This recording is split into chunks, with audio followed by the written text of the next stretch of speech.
Hey there, it's Ted Thatcher, president here at Bright Lake Wealth Management, and I wanted to bring you another market update today as we round the corner of 2025 and move into 2026.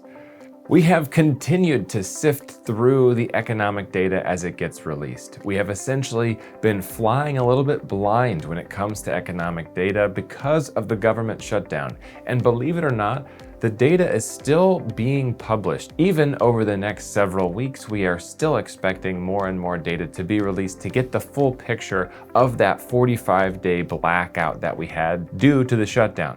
The data that we do have shows us now that today, year over year, inflation, the CPI, is measuring 2.7% price increases over the last 12 months.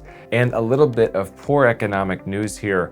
We are now seeing the labor market continue to slide. The unemployment rate sits at 4.6%, the highest it's been in several years, essentially since COVID times. Now, we aren't dealing with only bad news. We really have this mixed economic data that we are seeing. So while the unemployment rate is higher and while inflation is still giving us those sticky prints, we are seeing some positives.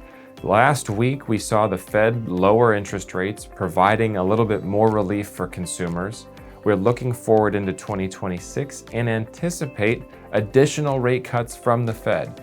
We are, however, not sure yet how many we really expect to see. The Fed is very mixed right now. There are many different Fed members that have differing opinions on this, and hopefully with data coming out, with more clarity around our economic data, we'll start to see more alignment across the Fed and all the different people involved. And so with the Fed's decision to lower rates last week, we also got an update from policymakers around what to expect for 2026, and there are two key positive expectation changes going into next year.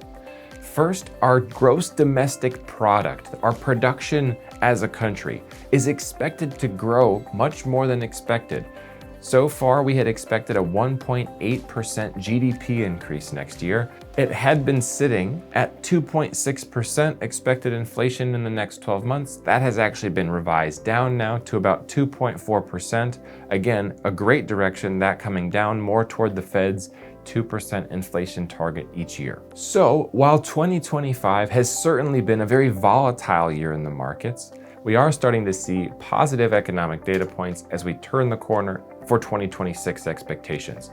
My biggest concern right now really does come down to the labor market and whether we continue to see the labor market and the unemployment rate deteriorate with more and more Americans looking for work. As we get more of that data coming out from the government shutdown blackout window, and as that works through its system, we should be getting more clarity around that. And I expect that to inform a lot of the either stability or volatility that we see in Q1 of 2026. All that said, we are really hopeful about 2026. This year, again, has been very volatile, but given the updated growth expectations, given the lowering of the expectations around inflation for 2026, those are real positive signs for what the economy can look like next year. Check back in next time for another market update.